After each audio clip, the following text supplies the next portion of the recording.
Alors soit on en reste là d'une certaine manière, et dans ce cas on fuit la peinture, soit au contraire on essaie de surmonter ce désaccord, cette désunion, par une compréhension réciproque au sujet, non pas de la chose, mais de ce qu'elle nous a fait. Alors c'est pareil pour la nature, c'est exactement la même chose. La nature, soulignée, encadrée toujours, enfin la nature, moi je ne crois pas que la nature naturelle ce soit quelque chose de pertinent, ou alors en tant que réel, c'est-à-dire au-delà de tout. Mais disons que ce réel au-delà de tout, c'est dans la mesure où il vient retentir en nous d'une certaine manière, et j'ai essayé de la dire de cette manière extrêmement équivoque, c'est-à-dire qui conduit, et qui peut conduire soit à la représentation, enfin au sentiment, à la perception qu'on a d'une désunion, d'un désaccord, d'une incompréhension, dans tous les sens du terme. Et ce mouvement d'incompréhension, c'est Friedrich Schleiermacher qui le souligne. Toute tentative de compréhension commence par une incompréhension qui est un désaccord.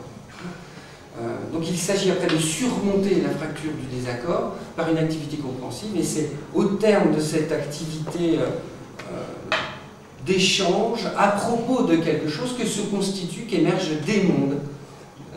Le monde des habitants d'un village à propos du pays, le monde des écologistes et le monde des promeneurs, etc. Et j'entends l'expression de monde dans le sens que Howard Baker lui donne, c'est-à-dire chaîne de coopération, des gens qui se mettent dans une chaîne de coopération pour faire exister quelque chose. Les mouvements écologistes, en particulier dans la forêt de l'Orgère, n'existent que à propos de la forêt de l'Orgère. C'est-à-dire qu'il y a des grandes associations, des grandes fédérations, en particulier régionales, en Rhône-Alpes, la FRAPNA, c'est une grosse fédération d'associations écologistes, enfin qui réunit tout un tas de gens qui s'intéressent à des choses très hétérogènes, mais qui s'unissent à un moment donné pour un projet qui est en l'occurrence la défense de la chouette chevêchette ou de la Rosalia alpina dans la forêt de l'Orgère.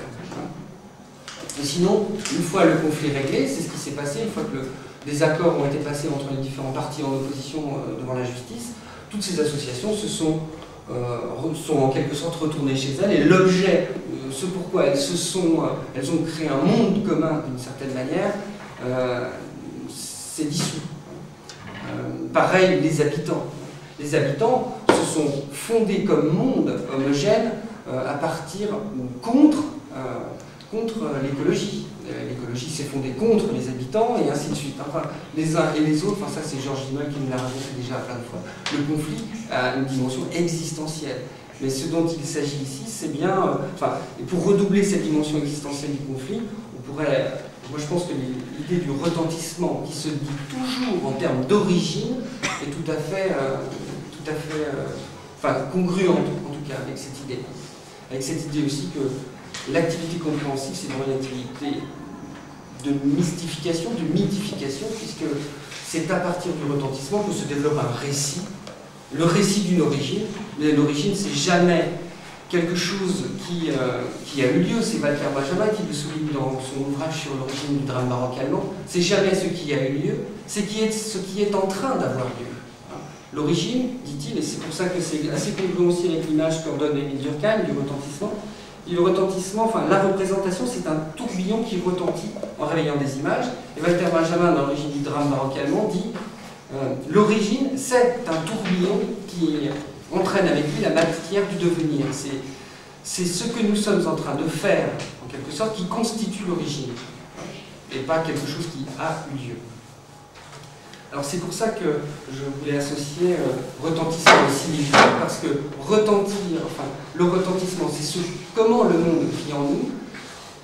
Comment le monde vit en nous est toujours équivoque, obscur, sombre. Je n'ai peut-être pas assez souligné ici comment cette profondeur peut être inquiétante, parce que, voilà, on pourrait évoquer très justement ce que Sigmund Freud a appelé l'inquiétante étrangeté, de quelque chose qui produit comme ça une dissonance dans la connaissance, et qui nous entraîne, cette dissonance, c'est incompréhension initiale, nous entraîne dans la construction d'un monde commun qui s'établit toujours par une similitude du retentissement.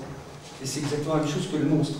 Si dans la presse, à propos du traitement du procès d'un tueur en série, on évoque l'image du monstre, c'est bien pour exprimer un retentissement commun qui va permettre de refonder la collectivité et de réparer en quelque sorte le mal que lui a fait un type, un assassin, un tueur en série.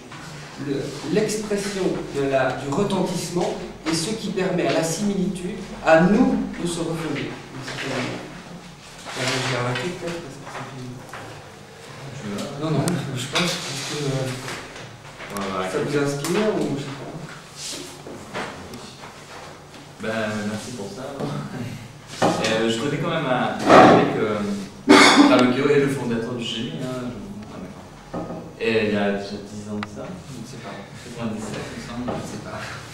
Donc voilà, je connais.